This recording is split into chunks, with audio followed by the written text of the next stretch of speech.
Hey guys, अस्सलाम वालेकुम। इसमी मोहम्मद आफाक खान। ये वीडियो मेरी तरह के रमज़ानी हुफ़ाज़ के लिए है। तो अगर आपका कोई दोस्त जो कि रमज़ान में तरावी में कुरान सुनाता है, उसको इस वीडियो में ज़रूर टैग कीजिएगा।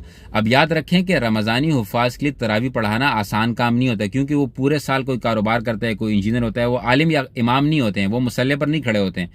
अब जब रमज़ान का महीना आता है तो अपनी मंजिल को पक्का रखने के चक्कर में वो तरावी में कुरान सुनाते हैं। इसी तरीके से मसाजिद वाले उनको बुलाते हैं। घर में लोग कहते हैं कि भाई आप तरावी सुनाओ, तो उनको तरावी सुनानी पड़ती है, ठीक है, जो कि बहुत अच्छा काम है और बहुत मुश्किल काम भी है। अब ये देख लें कि उनको किस तरह का स्ट्रगल करना पड़ता है। चूंकि पूरे साल वो सुनाते नहीं है, तो शुरू के एक दो दिन उनको बहुत स्ट्रगल करना पड़ता है कॉन्फिडेंस के लिए। मुसल्ले का एक प्रेशर होता है, मुक्तदियों का एक प्रेशर होता है, और वो बहुत सारे मसाइल से बाखबर भी नहीं होते। मुख्तलिफ किस्म के मुख्तरी जो है वो उनके पीछे नमाज पढ़ते हैं, उनको तंग भी कर रहे होते हैं। अब ये सुन लीजिए, मैं पिछले साल मुझे किसी ने शाबान के महीने में कहा कि आफाक भाई एक उर्तुगरुल के नाम से सीरीज़ आई है, वो देखो, बड़ी इस्लामी तारीख है उसमें। मैं देखने लगा तो पता चला कि उसमें कुर्दुगलू नाम का एक कैरेक्टर है जो कि करप्ट है, जो कि गद्दार है।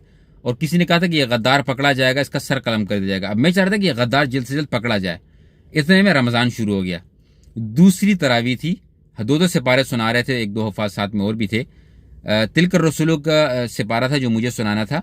वो आसान सिपारा है, शुरू में जो है इसमें आयतुल कुर्सी भी आती है।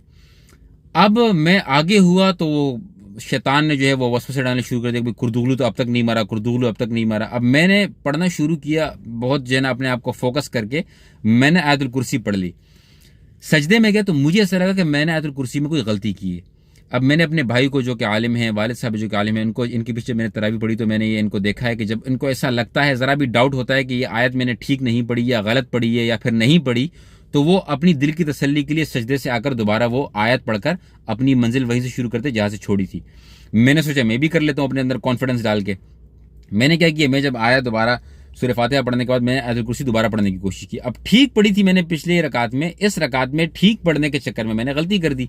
उसके बाद मैंने ये सोच लिया कि कुर्दुगलू मरे या न मरे। मैंने आके किसी से पूछे कि भाई ये कुर्दुगलू बेगैरत किस किस्त में आके मरा है। मैंने वो किस्त देखी, उसके बाद मैंने ख़त्म कर दिया। उसके बाद मुझे ये एहसास हुआ कि हमारे जैसे जो हाफिज़ होते हैं, इनको ये जो है ना शैतान बड़े आसानी से तंग कर देता है। तो आप लोगों से गुजारिश है कि जो रमज़ानी हुफ़ाज़ हैं, अपने दिन को ऐसा गुजारें कि आपने इसमें कोई और एक्टिविटी न की हो, ताकि आपको ख्यालात ना आए तरावी के दौरान। और मुक्तदियों को इग्नोर करें जो बिला वजह तंग करने वाले मुक्तदी होते हैं। इस तरह के लोग भी होते हैं जिन्होंने खुद आगे नहीं आके पढ़ाना होता है। आप थूक निकलना चाहते हो, वो आपको आगे से गलती बताते हैं, और जल्दी से गलती बताना। एक और भी है, अगर आप हाफिज हैं लेकिन खुद नहीं पढ़ाते हैं और आपने देखा कि उस हाफिज के पीछे एक समात करने वाला है, तो आप बिला वजह गलती मत बताओ। उन लोगों की आपस में अंडरस्टैंडिंग होती है, उनको पता होता है कि भाई इसको गलती कब बतानी है कब नहीं बतानी। हाँ बताओ, बिल्कुल एक जगह पर फंस जाए, वो ना ऊपर जाए ना नीचे आए, फिर आप एक गलती आराम से बता दें तो कोई मसला नहीं है, लेकिन तंग ना करें हुफ़ाज़ को, ये बहुत बड़ा काम है। ये मैं खुद एज अ हाफिज, एक रमज़ानी हाफिज होने की से बता रहा हूँ। इसी तरीके से इनका मजाक भी ना उड़ाए। और भाई पूरे साल तो तेरे सर पे टोपी नहीं होती है, सुबह की नमाज में तू होता नहीं, यहाँ पे तू तरावी पढ़ाने आ गया। भाई जो भी है, एटलीस्ट तरावी पढ़ाने तो आया है, और इसकी कदर आप यहाँ के यूरोप ममालिक से जाने।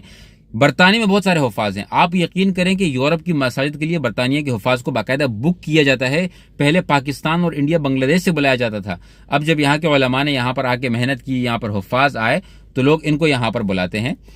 तो आपसे गुजारिश है कि अपने जो रमज़ान के हाफिज़ दोस्त हैं उनको ज़रूर इस वीडियो में टैग कीजिए, और इनकी ज़रूर हौसला अफजाई भी कीजिए। जो तो गिफ्ट हो सके, कोई जोड़ा दे दें, कोई जुब्बा दे दें, कुछ ना कुछ दे ज़रूर।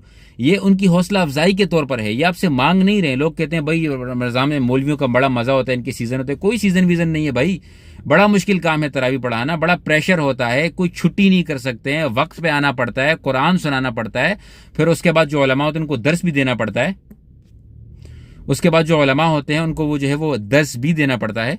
सो मेक श्योर आप ये उनको मोटिवेट कीजिए और उनका साथ दीजिए, उनकी कदर कीजिए।